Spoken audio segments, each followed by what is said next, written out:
केरला में तेजस्वी यादव ने विधानसभा चुनाव में प्रचार करते हुए बिहार को गरीब राज्य बता दिया और इस पर सत्ता पक्ष के नेताओं ने तेजस्वी यादव को आड़े हाथों लिया है।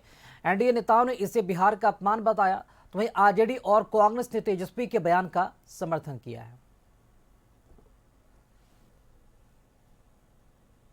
के नेता अनर्गल पर लाभ करते हैं और कहीं ना कहीं तेजस्वी फोबिया के शिकार हैं।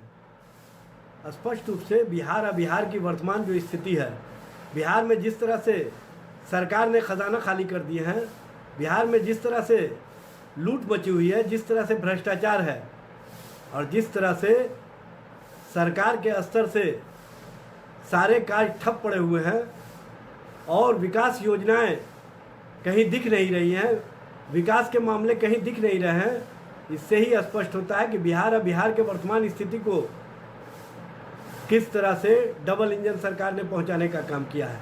पिछले 20 वर्षों से बिहार में एनडीए की सरकार है और बिहार का जिस तरीके से विकास होना था वो विकास नहीं हो पाया है। निश्चित तौर पे बिहार देश के अन्य राज्यों की अपेक्षा विकास में पिछड़ा हुआ है। निश्चित तौर पे हम एक गरीब राज्य हैं।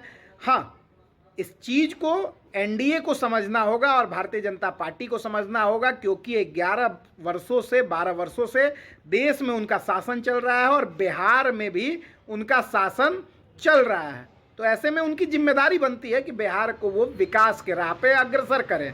हाँ, ये हकीकत है कि हम गरीब राज्य हैं। अब तो जिनको जो बोलना है कौन रोक रहा है। बिहार पुअर स्टेट है कि बिहार प्रगतिशील स्टेट है या प्रगति के रास्ते पर है। जिनके माता पिता के राज्य में बिहारी कहलाना अपमान का विषय था, आज स्वाभिमान का विषय बनाया। बिहार आज प्रगति के पथ पर है। तब भी अगर कह रहे हैं कि सबसे पुअरेस्ट राज्य है, तो मैं समझता हूँ कि वैसे नेताओं को समीक्षा करना चाहिए। सिर्फ बिहार का नहीं, अन्य राज्यों का भी करना चाहिए और समीक्षा करके कोई बात बोलनी चाहिए। Bihar is a poor state. राज्य में जाकर अरे यार, कुछ चेहरे नजर नहीं आ रहा है क्या? चुनावी लाभ के लिए अपने ही गृह राज्य को बदनाम करने का काम कर रहे हैं। आज बिहार को दूसरे राज्यों में बदनाम करने का काम कर रहे हैं। बिहार की बदहाली के लिए भी यही लोग जिम्मेदार हैं और इन लोगों को शर्म आनी चाहिए कि आप बिहार के बारे में ऐसी सोच दूसरे राज्य में जाकर रखते हैं।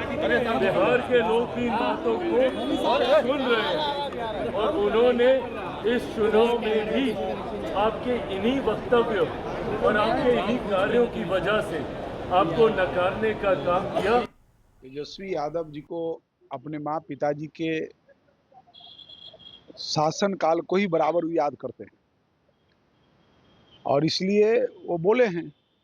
उनके माँ पिताजी के शासन काल में जो बिहार की स्थिति थी उसी बात को बोले हैं। इनको समझ थोड़ी है कि बिहार आज कितना प्रगति कर गया, कितना आगे बढ़ चुका है।